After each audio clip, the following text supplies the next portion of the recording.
कई बार बहुत सारे विद्यार्थी मैसेज करते हैं, क्लास में बोलते हैं, या कई बच्चे ऐसे हैं जो बार बार एक ही तरीके की समस्या को बोलते रहते हैं। समस्या क्या है कि सर अंग्रेजी कमजोर है, क्या करें।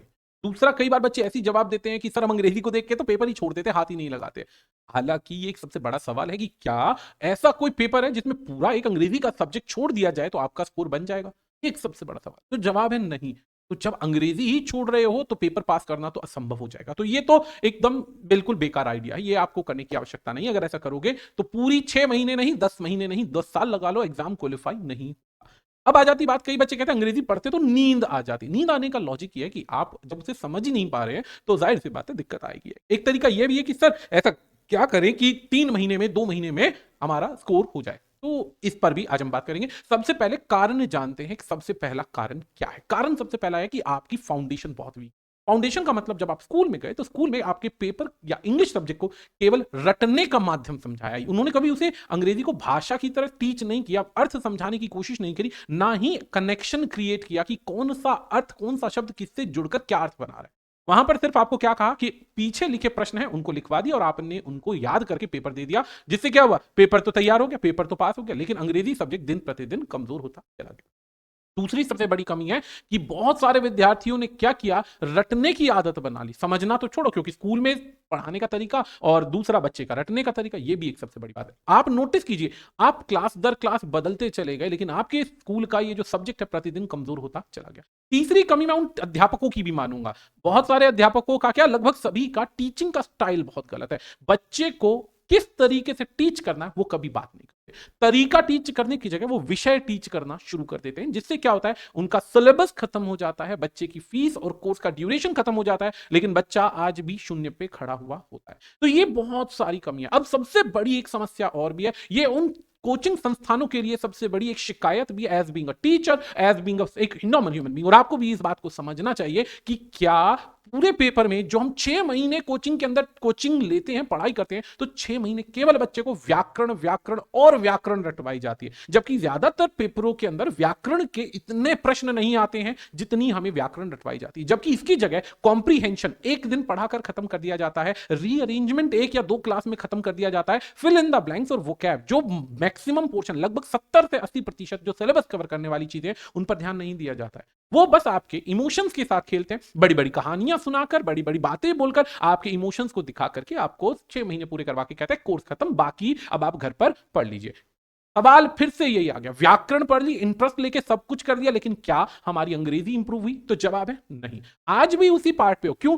हर एक टॉपिक के 100 50 नियम लिखवा दिए, टेक्निकल चीजें बता दी, हिंदी माध्यम से पढ़ा हुआ बच्चा उनको रटता रहेगा, और पेपर में जब टॉपिक मिक्स फॉर्म में आएगा तब बच्चे को ना तो वो टेक्निकल चीजें याद आएंगी, ना ही और कुछ याद आएगा, और बच्चे का पेपर क्वालिफाई नहीं। ज्यादातर बच्चे ऐसे भी हैं जो ये कहते हैं कि कोर्स खत्म हो गया लेकिन अभी भी तैयारी नहीं हुई, या हम पेपर में वो कॉन्फिडेंस हासिल नहीं कर पा रहे। तो जवाब सुनते जाइए, क्या करें जिससे अंग्रेजी इंप्रूव हो? तो सबसे पहला तरीका, उन टीचर्स की या उन लोगों की वीडियोस देखना बंद कर दीजिए जो आपको दावा करते हैं 90 दिन का कोर्स पढ़ लीजिए, आपका अंग्रेजी 100 में से 100, फुल में से फुल नंबर आएंगे। उन लोगों की वीडियोस को अवॉइड कीजिए जो आपकी भावनाओं के साथ खेलते हैं कि ये मेरा सिलेबस पढ़ लो, या केवल इतना सिलेबस पढ़ लो, नौकरी पक्की तुम्हारी, कितना पढ़ लिया तो तुम इंस्पेक्टर बन जाओगे, तुम अफसर बन जाओगे, केवल इतना पढ़ लो। तो ऐसे टीचर्स की बातों को छोड़ना है। इमोशंस के साथ खेला जा रहा है, आपको सिर्फ कोर्स चिपकाया जा रहा है, भारी भरकम कोर्स पेल दिया जाता है, चिपका दिया जाता है, और बच्चा फिर से वही चीजें पढ़ने लग जाता है। तीसरा पॉइंट अब क्या करना है? सबसे पहली बात, प्रतिदिन कम से कम 30 मिनट से 1 घंटा रीडिंग को दीजिए। अंग्रेजी की रीडिंग जो बच्चा लगातार 6 महीने कर लेता है, और जो स्टेप्स मैं बता रहा हूं उन स्ट्रेटेजीज को फॉलो कर लेता है, तो मैं वचन देता हूं, एक तरीके से गारंटी देता हूं, आपकी अंग्रेजी आज की तुलना में 6 महीने बाद बहुत जबरदस्त होगी। सबसे पहला क्या करना है? रीडिंग पर बहुत ध्यान दीजिए। रीडिंग में अखबार पढ़ सकते हैं, नॉवल पढ़ सकते हैं, कोई भी किताब पढ़ सकते हैं, बच्चों की बेसिकली वो स्टोरी बुक्स पढ़ सकते हैं जिसमें बहुत अच्छी से अंग्रेजी की स्टोरीज। दूसरा, हाथ में पेन रखिए और पास में एक डिक्शनरी रखिए। जब भी कोई शब्द कठिन लगता है, मुश्किल लगता है, उस शब्द को क्या कीजिए, अपनी किसी नोटबुक पर लिख लीजिए। नोटबुक पर लिखने के बाद उसका हिंदी अर्थ लिखिए, और उससे प्रयास कीजिए एक आधा शब्द अंग्रेजी का समान और विपरीत शब्द बनाने की कोशिश की जाए।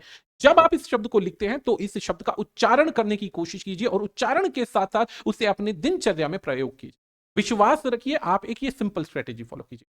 दूसरा पॉइंट क्या करना है? दूसरा पॉइंट ये करना है कि जिस वाक्य का अर्थ हमें समझ में नहीं आ रहा है, वहां पे जरूरत से ज्यादा दबाव देने की आवश्यकता नहीं है कि मुझे मीनिंग नहीं आ रहा है तो मैं इसका अर्थ नहीं समझ सकता। दोस्तों, हिंदी में भी बहुत सारे वाक्य ऐसे हैं जिनका 100% हमें मीनिंग नहीं आता है, 100% हमें वो समझ में नहीं आते, लेकिन हम लगभग मीनिंग निकाल करके काम चलाते हैं। तो जिन वाक्यों में शब्द अगर ऐसे हैं तो लगभग मीनिंग समझ के, पैसेज की या टॉपिक की सेंस को समझ के हम आसानी से उसका अर्थ समझ सकते हैं और अपने आंसर को बना सकते हैं। तीसरा सबसे बड़ी चीज, जब आप ये प्रोसेस फॉलो करते हैं तो अपने कोर्स के अंदर दी जाने वाली वोकैबुलरी जो है, उसके क्वेश्चन या बेसिकली स्पेलिंग टेस्ट हो गए, वन वर्ड हो गए, उनको बनाने के लिए रूट वर्ड्स और उच्चारण का साथ लीजिए ताकि आपकी इंग्लिश दिन प्रतिदिन इंप्रूव हो। और प्रीवियस जितनी भी ईडियम्स दिए जाते हैं उन ईडियम्स को भी देखते चलिए। आपका मैक्सिमम सिलेबस, मैक्सिमम मैं कहता हूं मैक्सिमम, अगर 50 नंबर का पेपर है तो 50 नंबर के पेपर में या 25 क्वेश्चन है तो 25 क्वेश्चन के अंदर से आपके लगभग 17 से 18 क्वेश्चन 25 में से आसानी से बन जाएंगे मात्र 3 या 4 महीने की प्रैक्टिस के अंदर, और अंग्रेजी बहुत आसानी से समझ में आ जाएगी। दोस्तों, डरना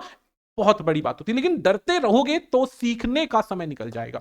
मौका सही है, समय सही है, डर के सामने खड़े होइए, चुनौती को स्वीकार कीजिए और मात्र 6 महीने के अंदर आप अंग्रेजी बहुत अच्छी सीख सकते हैं। इसके अंदर सबसे बड़ी बात है, कोई कोर्स नहीं खरीदना है, किसी का कोई कोर्स नहीं खरीदना, कोई फालतू का दबाव नहीं लेना कि इतनी सारी किताबें पढ़ी, कोई फालतू की किताब नहीं खरीदनी है। बस आपको नियमित तौर पर प्रतिदिन 30 मिनट से 1 घंटा रीडिंग को देना है और अर्थ निकालने की कोशिश करनी है। साथ साथ उनका लेखन अगर हो जाए, एक तरीके से जीस्ट निकालना शुरू कर देंगे, तो आपकी अंग्रेजी 6 महीने में मैं कहता हूं टॉपर्स के मुकाबले की हो जाएगी। और जो बच्चे रूल रटते हैं वो रूल अपने आप ही प्रैक्टिस में आ जाएंगे और आपका स्कोर फुल आ जाएगा बहुत आसान तरीके से। तो इन चीजों को आपने फॉलो करना है और हमारे चैनल को सब्सक्राइब करना मत भूलिएगा। ऐसी ही ढेर सारी प्रॉब्लम्स को इंप्रूव करने के लिए हम प्रतिदिन कोई ना कोई कंटेंट लेकर आते रहेंगे। आज के लिए इतना ही, धन्यवाद।